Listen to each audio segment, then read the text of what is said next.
Hello and welcome to Deadly Effigy. I'm Luke Lagau, and today we're going to paint a heartwarming little scene with a couple of strange characters, some depth, and a lot of color. There is a laundry list of colors here that I'm just going to slap up on the screen here. If it was good enough for Bob Ross to just show the colors on the screen, then it should be good enough for me. Let's get into it. I will make sure to go over the colors again when I'm using them in the painting, so don't worry about that.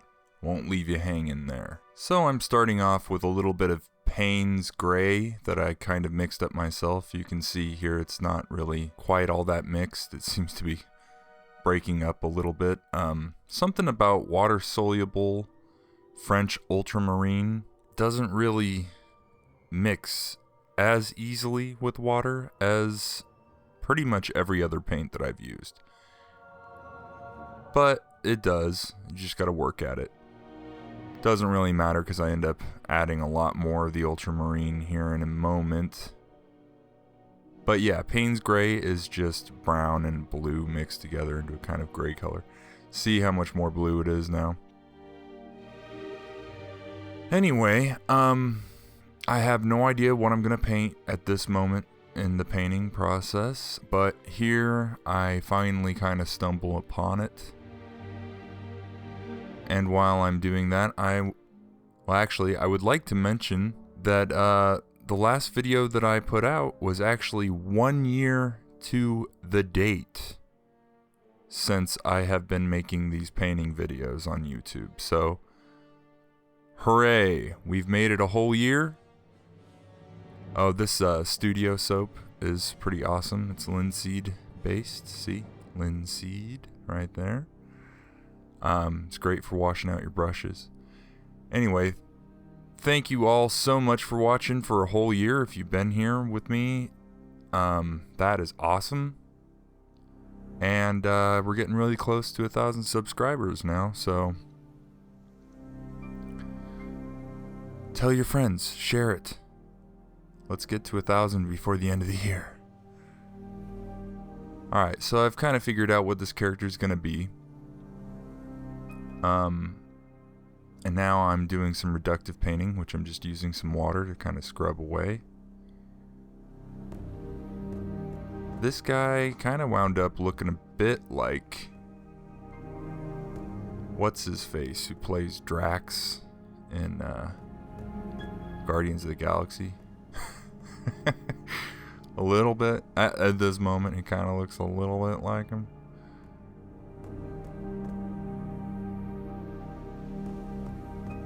But yeah, I actually, I want to make sure that this underpainting, this grisaille, as the French would say,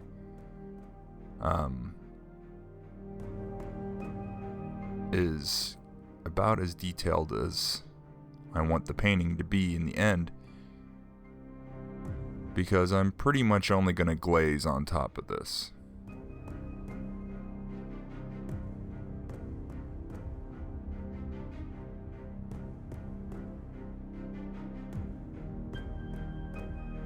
Finding all my darkest areas.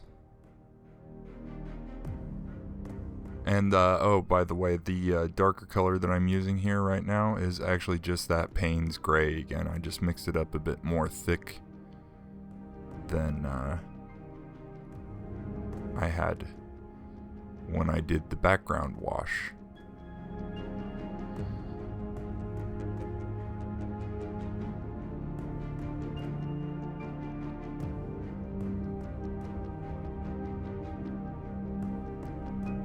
Trying a few new things here. I did a little bit of scumbling there for a second. It works. Scumbling is just when you take a pretty dry brush and a tiny bit of paint and just kind of really grind it into your painting surface and kind of buff it out. It's good for creating nice, even gradients. And now, look at me. I am thinking about the background for a change. And I thought it would be kind of cool to kind of mimic the shape of the two characters' heads. I know I haven't really started on the other character yet, but I kind of had an idea going here to do these kind of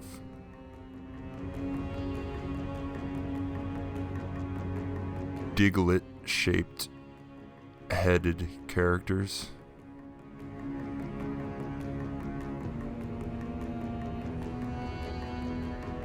Just kind of arches, ruins of some kind.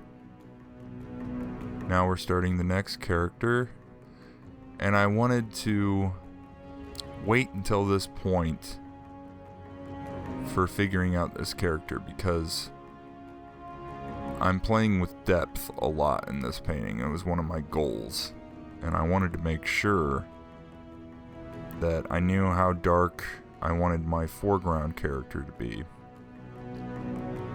before I attempted this one, because he's going to have his darkest colors are going to be a lot lighter than the darkest colors in this finished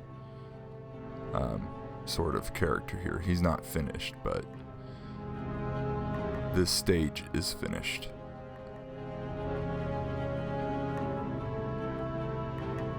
So he's going to be kind of washed out looking. Because the further an object gets away from you, the more air there is in between you and that object, which means there's more moisture. Things get bluer and lighter in value the further away they get from you.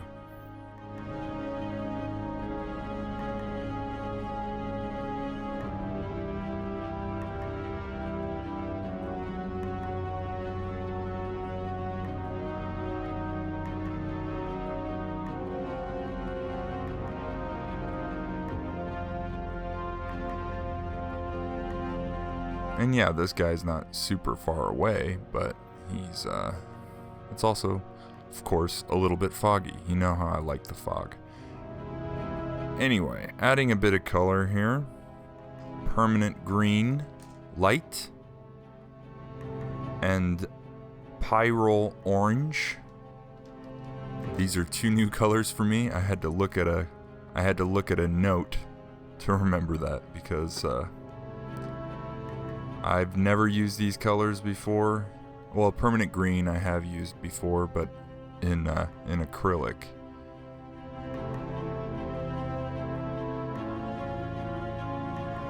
And I gotta tell you, I'm loving these colors. What? Someone might say. Green in a skin tone? Yeah. Most humans aren't orange, as far as I have seen, unless they have a vitamin deficiency of some kind. Every skin tone has green in it. So yeah. Plus, I'm not even sure if these are humans. So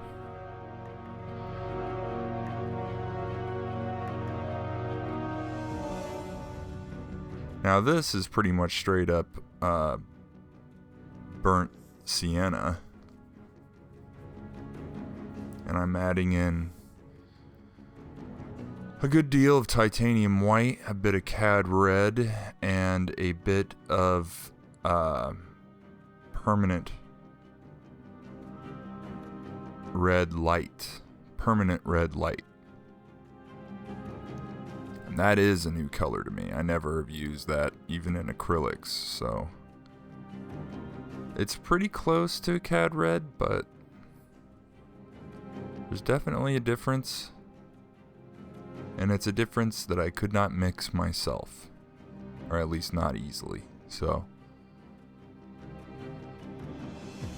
those are the paints that I usually try to focus on when I'm buying new colors is, can I mix this myself? And if I can, how hard would it be? And then I decide if it's worth buying or not.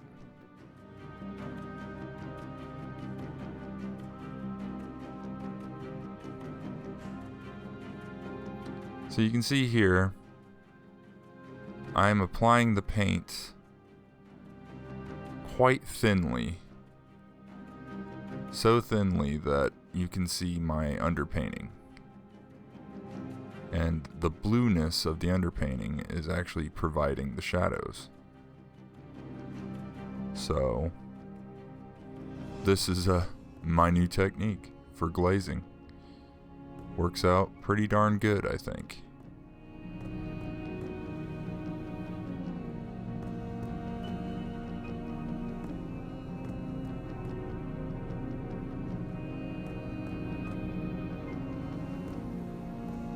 So yeah, last week's episode was the 1-year anniversary of me doing these painting videos here on YouTube, but this episode is the 42nd episode, or the 42nd painting.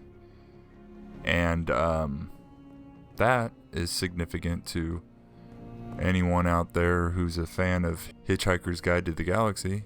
So yeah, we can celebrate that too.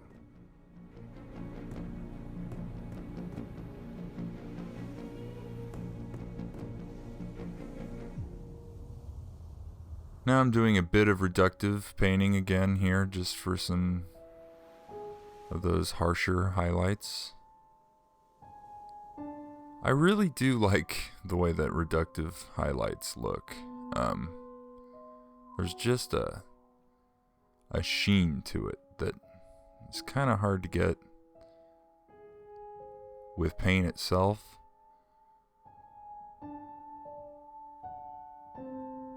And also, it's just so easy. Here I'm just kind of going through and doing little nitpicky things, and just doing light reflections, trying to get some green onto the red nose. That nose, by the way, the red nose, had a lot of alizarin crimson in it. I wanted to use a bit of a different red on the nose. Trying to get a little bit of every color in here. Some blue around the eyes. That's turquoise blue. Also a new paint for me. I've used plenty of turquoise in the past, but again, first time I've used it in oil paints. And Coeruleum blue. Pretty close again also, but just different enough. A little bit of alizarin also there around the eye to give that real purpley purple.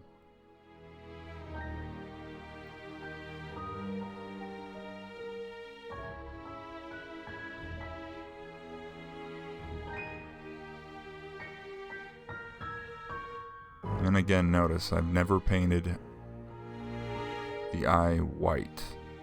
That guy in the background's eyes are pretty close to white, but he's further away.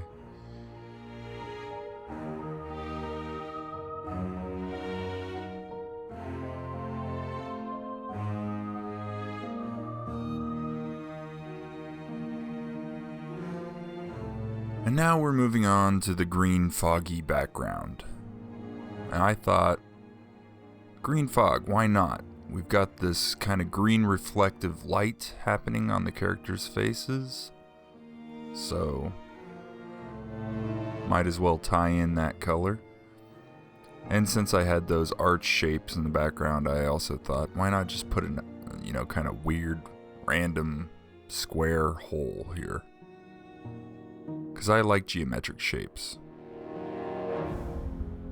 I am discovering that the more I paint backgrounds, like geometric shapes. Softening this up a little bit, because it's further away, should look a little blurry, little kind of like a focal blur. And moving on to the background, starting with the lightest color, because I figured since I do want this to be furthest away, of course, It would be easier to start with a lot of titanium white and kind of add a little bit of color and just keep doing that as I got closer and closer. And it worked out pretty well.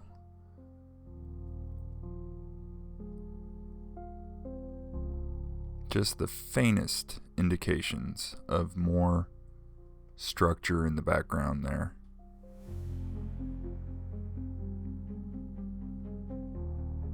I gotta tell you, I'm really having a lot of fun with color, and this is one of the rare occasions when the painting itself gave me an idea for another painting.